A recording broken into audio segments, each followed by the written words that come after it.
Break के बाद बढ़ते आगे, नक्सली घात या फिर सियासी बात। जी हां, दरअसल बीजापुर में कांग्रेस विधायक विक्रम मंडावी के काफिले पर नक्सली हमले ने सुरक्षा के मुद्दे पर सवाल खड़े कर दिए।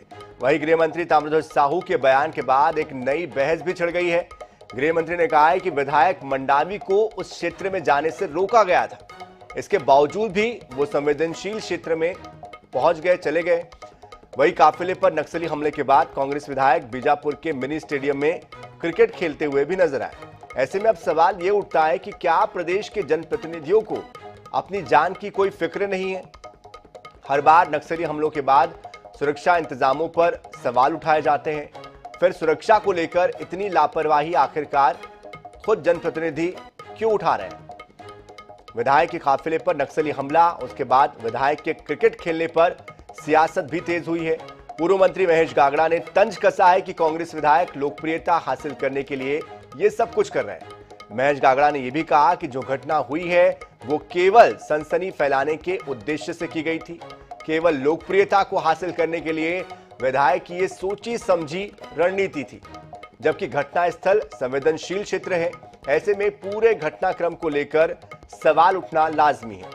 घटना पर भाजपा प्रदेश अध्यक्ष अरुण साव का यह कहना है कि एक तरफ सरकार दावा करती है कि नक्सल गतिविधियां बंद हो गई है, कम हो गई है, लेकिन लगातार ये जो घटनाएं हैं वो होती रही है, नक्सल घटनाएं सामने आ रही है। सरकार के दावों को उन्होंने ये कहते हुए झुटला रही है घटनाएं। कहा है कि जो सरकार कहती है उसमें और घटनाओं में साफ तौर पर यह समझ आ जाता है कि घटनाएं अब भी जारी है। भाजपा प्रदेश अध्यक्ष अरुण साव ने मामले की जांच करवाने की मांग की।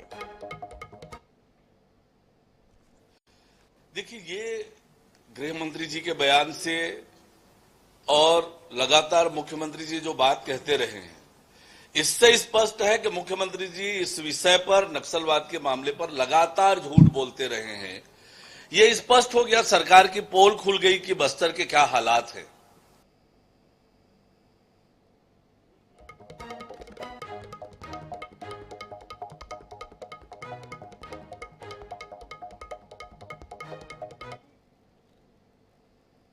आज जिस तरह से बीजापुर विधायक के काफिले पे हमला की बात आई और पूरे प्रदेश भर में, और सरकार के जिस तरह से बयान आ रहा है, गृह मंत्री बयान आता है कि विधायक इसको कैजुअली लिए और बिना सुरक्षा के चले गए, ये वही मार्ग है जहाँ पर मैं कई दफ़ा जाने की कोशिश किया, लेकिन सुरक्षा कारणों से पुलिस आज तक मुझे जाने दिया नहीं।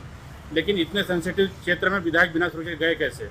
और दूसरा, गृह मंत्री कहते हैं कि बिना सुरक्षा गए, इसका मतलब है सरकार और विधायक उस क्षेत्र में जो संवेदनशील क्षेत्र है उसका कैजुअलिस्ट ले रहे हैं। और उसके बाद विधायक जिस तरह से शाम को आके क्रिकेट खेल रहे हैं, ये लगता है सीधा सनसनी फैलाना था, और मुझे लगता है कि फैब्रिकेटेड न्यूज बनाने के लिए इस तरह से किया गया था, और एक क्षेत्र में दहशत फैलाने काम विधायक द्वारा किया गया है।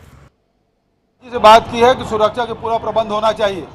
जब विधायक जी कोई कार्यक्रम बना रहे हैं तो रोड ओपनिंग पार्टी जानी चाहिए, और जब लगातार उस एरिया में कैंप है तो कैंप से सीआरपीएफ के जवानों को रोड ओपनिंग में क्यों नहीं भेज रहे हैं? तो सुरक्षा जरूरी है, और इस प्रकार से कोताही जो बरती जा रही है वो बर्दाश्त नहीं किया जाएगा।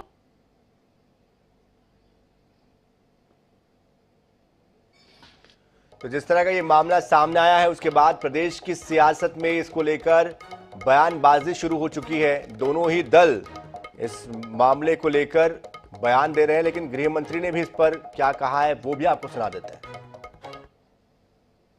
विक्रम मंडावी जी उधर गंगलूर की तरफ दौरे में जाने वाले थे, उनको सुरक्षा बलों के द्वारा, एसपी के द्वारा रोका गया कि उधर मत जाइए, क्योंकि बिना सूचना, बिना फोर्स, बिना सिक्योरिटी के उचित नहीं है। पर वो गए, वहाँ जाने के बाद भी रोका गया।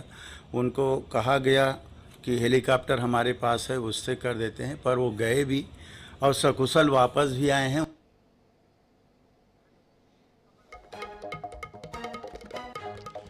और इस खबर पर हमारे साथ हमारे संवाददाता जीवानंद हल्दर भी जुड़ चुके हैं। जीवानंद, कल से लेकर आज तक की जो गतिविधियां हुई है, कहीं ना कहीं एक तरफ जहां सुरक्षा को लेकर गंभीरता की कमी नजर आती है, तो वहीं दूसरी तरफ आपस में जो कम्युनिकेशन गैप है वो भी दिखाई देता है। आज के दिन में इस पर क्या अपडेट हुआ है? उस जगह को लेकर, सुरक्षा को लेकर क्या बंदोबस्त किए गए हैं? क्या भविष्य को लेकर कोई सीख ली गई है?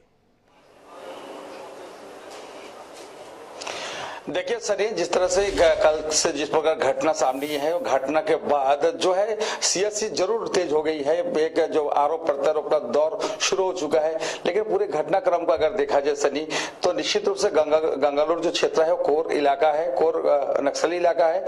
तो लाजमी है कि अगर कोई भी जनप्रतिनिधि उस इलाके में जाते हैं तो निश्चित रूप से पुलिस की सुरक्षा बल के साथ जाना चाहिए था। जो कि गृह मंत्री ने साफ तौर पर यह बयान दे दिया कि जब मंडावी जब वहां गए थे तब किसी प्रकार के सुरक्षा के इंतजाम नहीं था और एसपी ने भी मना किया था। तो कहीं ना कहीं विक्रम मंडावी इस सुरक्षा जो दायरे को वो तोड़ा है, कहीं ना कहीं इसका गलती भी माना जाता है।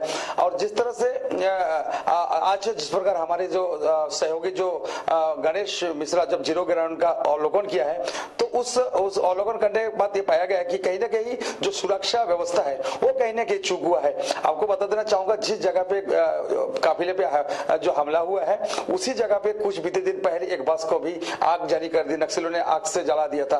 तो कहीं कि वो स्थान जो है पदेड़ा के पास जो स्थान है वो घोर नक्सली है। तो कहीं ना कहीं जब विक्रम मंडावी अपने काफिले के साथ गंगालूर तरफ जा रहे तो निश्चित रूप से पुलिस बल के द्वारा वहां पर रोड ओपनिंग पार्टी निकाली जानी थी, लेकिन पुलिस ने कहीं ना कहीं सुरक्षा बल की वो कोताही बरती और वहां पर किसी प्रकार की जो रोड ओपनिंग पार्टी नहीं करने से इस प्रकार की घटना का अंजाम दिया है। तो दूसरी तरफ अगर देखा जाए, अगर इस घटना को लेकर तो तरह के जो बयान सामने आ रहे हैं तो कहीं ना कहीं लाजमी है, क्योंकि उस क्षेत्र के जो विधायक मंत्री रहे महेश गागड़ा, उसने भी कई प्रकार गंभीर आरोप लगाए हैं। और कहीं ना कहीं ये चर्चा का विषय बना हुआ है कि आखिर जब विक्रम मंडावी के साथ इस प्रकार नक्सली घटना हुआ और उसके तत्काल बाद उन्होंने किस तरह से क्रिकेट खेलने चला गया, तो कहीं ना कहीं इस घटना के ऊपर भी संदेहास्पद लोग मान रहे हैं। वही आज जो यहाँ के जो प्रभारी मंत्री जो कवासी लखमा, उन्होंने खास तौर पर ये बयान दिया है कि देखिए कि जिस तरह से जो सुरक्षा का व्यवस्था को दायरा है, सुरक्षा का ये जो निर्धारित किया गया है,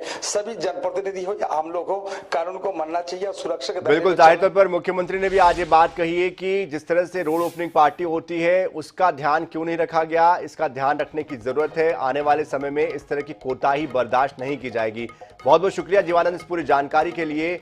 तो देखना यह होगा कि क्या भविष्य में इसके से कोई सीख ली जाती है और क्या आगे नक्सलवाद को लेकर, सुरक्षा को लेकर कोई मजबूत कदम उठाया जाता है। बहरहाल इसी के साथ इस खास पेशकश में इतना ही। ताजा खबरों के लिए, अपडेट्स के लिए आप बने रहिए आई न्यूज़ 24/7 के साथ। नमस्कार।